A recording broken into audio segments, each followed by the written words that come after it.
Welcome to the Historical Mind. Queen Elizabeth I's death certificate doesn't exist. For a monarch whose life was so meticulously documented, her end is a puzzle. Was it grief that broke her will to live? Was it a lifetime of toxic, lead-based makeup that finally poisoned her from within?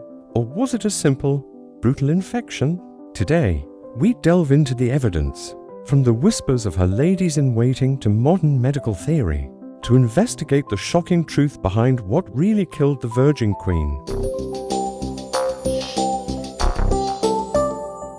The unraveling of Gloriana, the shocking truth of Queen Elizabeth I's final days myth of Gloriana, the Virgin Queen, an image of divine strength forged over 45 years of rule, did not fade gracefully.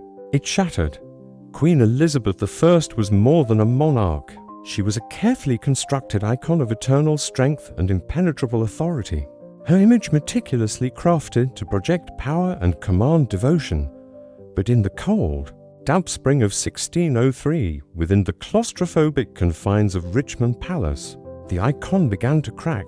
The layers of majesty peeled back to reveal the frail, terrified, and profoundly human woman beneath. The end of her life was not a stately procession into history, but a horrifying unraveling, a shocking spectacle of grief, paranoia, and a stubborn refusal to surrender to the one enemy she could not defeat, her own mortality. The ghosts of regret decline began not with a physical ailment that could be diagnosed by her physicians, but with a sickness of the soul. In the years leading up to 1603, the Queen, who had outlived all her enemies, began to outlive her friends.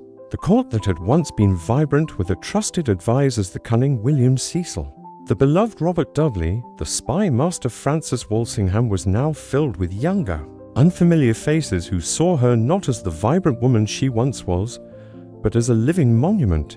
Then came the two blows, from which her spirit would never recover.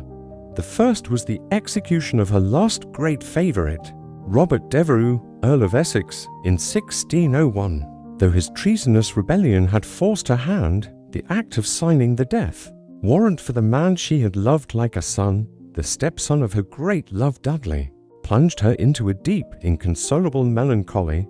The second and perhaps final blow came in February 1603 with the death of her dear friend and cousin, Catherine Howard, Countess of Nottingham.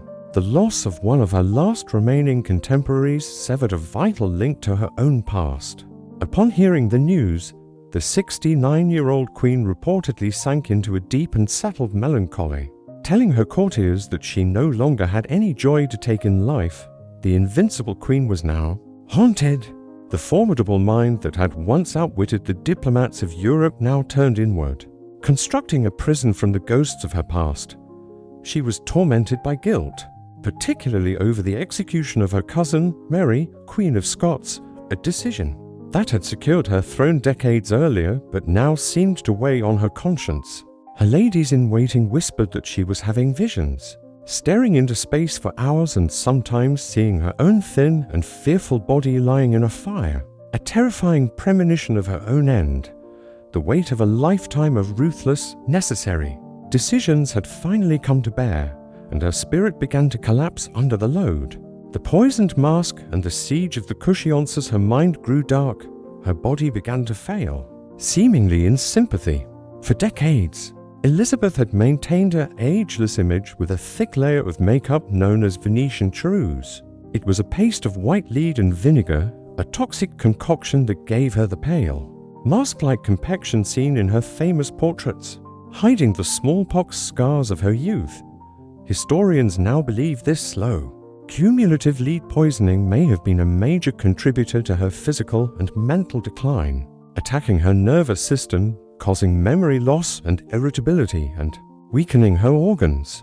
The very substance she used to project an image of eternal youth was, ironically, hastening her decay. Her teeth, notoriously blackened by a love of sugar, were rotting, and it is likely she suffered from a chronic, painful dental abscess that could have led to systemic blood poisoning or sepsis. When her body finally began to give way, it did so with terrifying speed. In early March 1603, at Richmond Palace, she fell gravely ill. But this was no ordinary sickness. It was a battle of wills. Possessed by a profound and terrifying superstition, Elizabeth became convinced that if she were to lie down in bed, she would never rise again. And so began one of the most bizarre death vigils in royal history.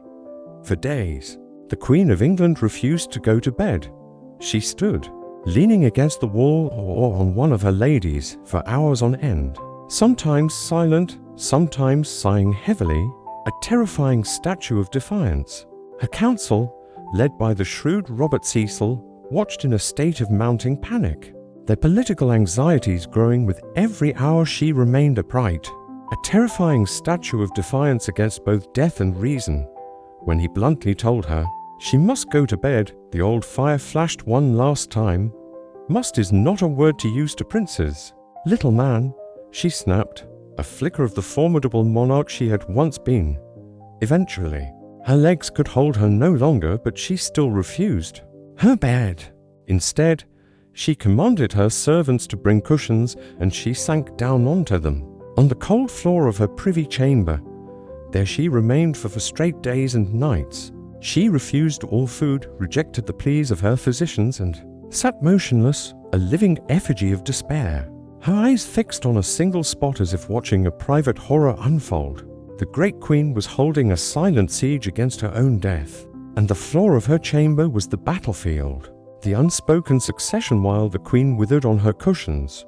A political crisis was brewing, threatening to plunge the nation into civil war.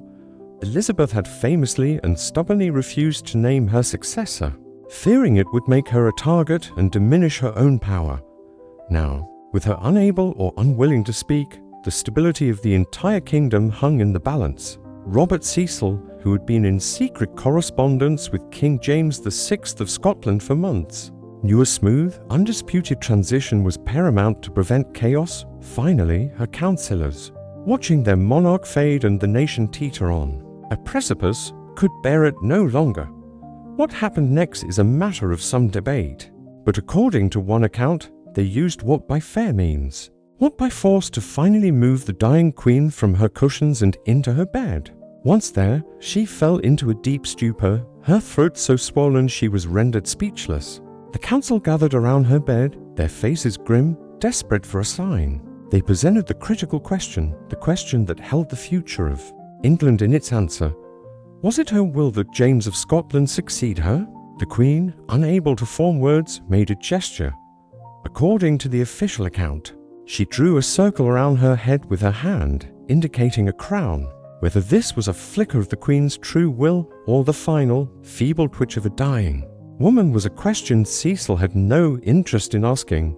It was a sign, and a sign was all he needed to secure the realm. In the dark, early hours of March 24, 1603, Queen Elizabeth I died in her sleep. Her reign, which had begun with such promise and strength, ended in a haze of grief, poison, and psychological terror.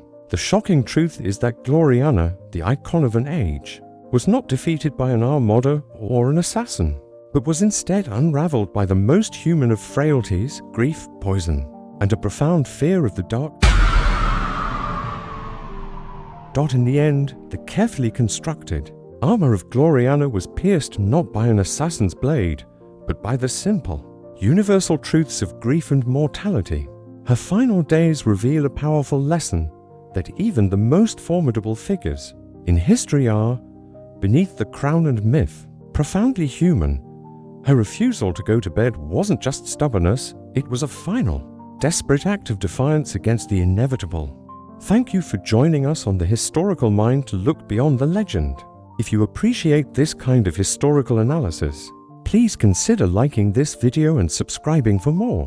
What do you think was the final straw for Elizabeth? Let us know in the comments below.